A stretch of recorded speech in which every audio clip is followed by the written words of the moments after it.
And we're back with more Your Voice. Now join me as I sit down with world-renowned Indian singer and composer Shankar Mahadevan. We chatted about the online Shankar Mahadevan Academy alongside Academy founder Sridhar Ranganathan, about the conception of the online music school and how it's taking learning Indian music to new and technological heights. So now you've come up with this incredible idea of a virtual music school called the Shankar Mahadevan Academy. And so as the founder and CEO, Mr. Ranganathan, can you just very quickly tell us how the Academy was founded and the idea behind it? So it started as an idea in technology of how to make learning and teaching easier. That's how the idea started. And then Shankar and I went to engineering school together many years ago, and then we came back and met after about 15-20 years. And we started talking about how we can potentially have a music academy online.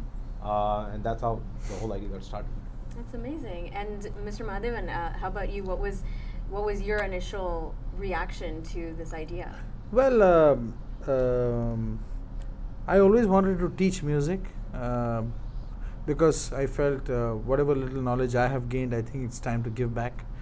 When I met Sridhar and we came up with this idea of launching this online music academy, the thing that excited me were, I got excited because of multiple reasons. A, because we are eliminating space completely, so we are not restricting anybody by their geographical location. B is you're reaching out to a far more number of people than you can imagine in a single building or something where you have an academy of your own. So it's very exciting, and then I thought that this is the age of technology, and I think this was a perfect way in which an art form and technology can come together and create something new. Okay, thank you. And now, can you explain the formatting behind the website and how users themselves would be accessing it and using it? So Shankar talked about the technology part of it. So I talked a little bit about making learning and teaching easier and more fun. So what we have is a very well laid out pedagogy philosophy of the academy, where you take previous associations that you had in your life. Like for a child, to teach music, you can start from a nursery rhyme. For an adult who has seen and heard a lot of indie movie songs, you can start from a movie song and then get them into classical. So, and then for kids, we have games and animation slides in it to make it easier and fun. Okay, and now this concept started last year, correct? In 2010. Right. And so, what has been your success rate so far with the academy?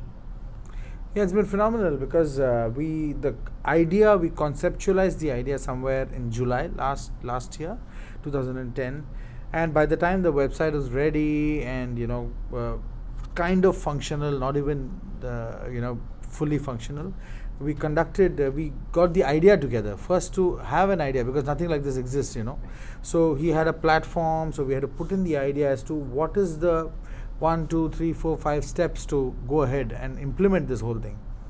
So that took a lot of time to, what is the method we have to follow, what is the road, what is the path we have to follow. We worked on that. Then the idea came, so to implement that idea and to try it out first. So how do you try it out? We tried it out by doing a pre-pilot first with a very rough, shooting, rough recording, rough, teaching, everything. The pre-pilot worked fantastically. Then we had a pilot. We launched a pilot. The pilot ran for a full course, the way it would run when the academy is launched. So the pilot ran very successfully. Then what we did not hurry to launch the website still. Then we did a paid pilot where all these students who were in the pilot, it was a free pilot, they decided to do a paid pilot to see the scheme of payment, to see how things function. So we did a paid pilot, that also worked smoothly, and finally we launched the academy in the first week of March. I think the feedback has been fantastic, and we've already crossed about 120 students. Wow, that's great. So it's a fully functional music academy as of now. That's great. And now, speaking of the students, you yourself obviously at one point were a student back in India, and so what was your personal training experience growing up with music? Well, it's been wonderful, and I always feel that any kid or any person who wants to get into music, if he gets his fundamentals very right, and the fundamentals of music lie in classical music. So if you want to learn serious music, I think classical music is fantastic. But at the same time, we always believe that not everybody wants to become a professional singer or do classical music all their lives. They just want to enjoy music. They just want to sing for the pleasure of singing. So for that, we launched a complete different section called hobby music courses, where you have songs from films which are being taught to you, how to sing a simple song. See, if you have a wedding in your family, you just want to sing a song, you just want to learn one song, we teach you that. It's perfect. And so now you come from a very traditional background of learning music and learning singing, and you've been trained in both Hindustani and Carnatic styles. And so how do you feel that the teaching dynamic will obviously be different in the virtual setting versus the traditional setting.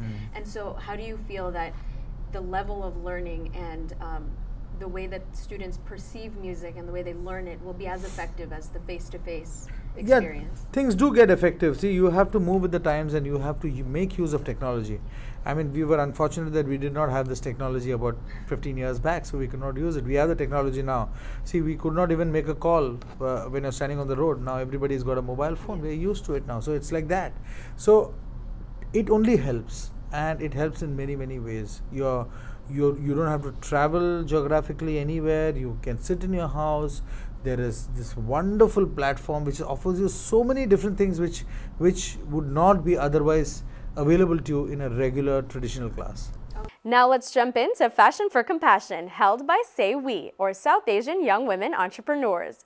Through Fashion for Compassion, Say We raised funds to help underprivileged South Asian women through entrepreneurship in New York City. We'll join Kanika Chadda as she chats with some of the celebrities who attended to show their support, as well as featured designers Ranjana Khan and Priya Kataria Puri. Priya, how does it feel being showcasing in New York now? It feels wonderful. I have showcased here earlier, so for me, it's it's always lovely to be back in New York and to showcase here. For me, fashion is global, and the kind of women that I like to dress are all over, and we have a lot of them in Manhattan. And what can we expect from this collection?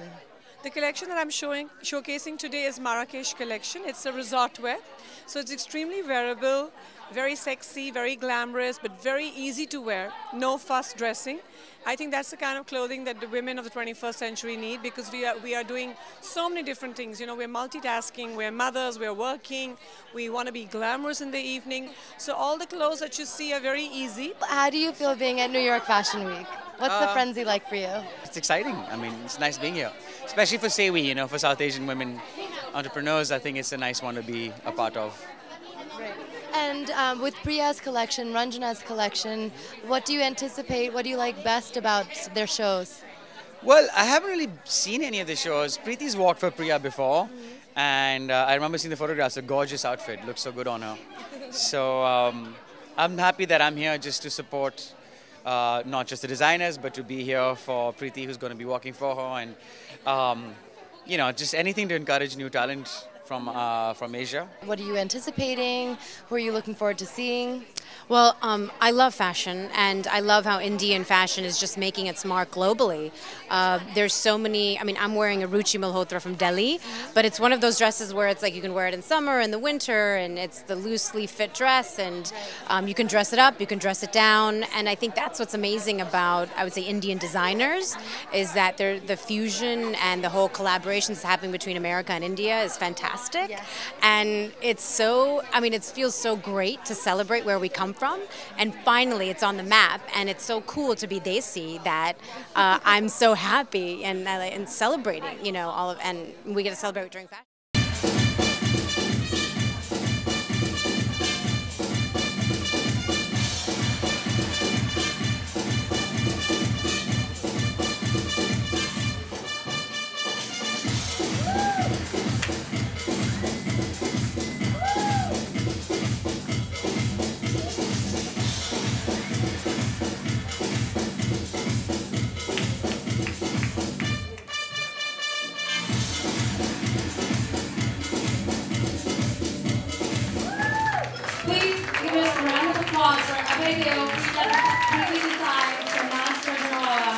And our wonderful Priya Kataria That's all for this week's exciting episode of Your Show, Your Voice. Thank you so much for joining us. This show wouldn't be possible without you and your valuable feedback, so keep emailing us at yourvoice@globosatend.com and visit us on the web at gen-i.us.com. तो फिर मिलते हैं अगले episode में. I'm your host Juhi Desai, wishing you all a wonderful holiday season. Sahara Pranam.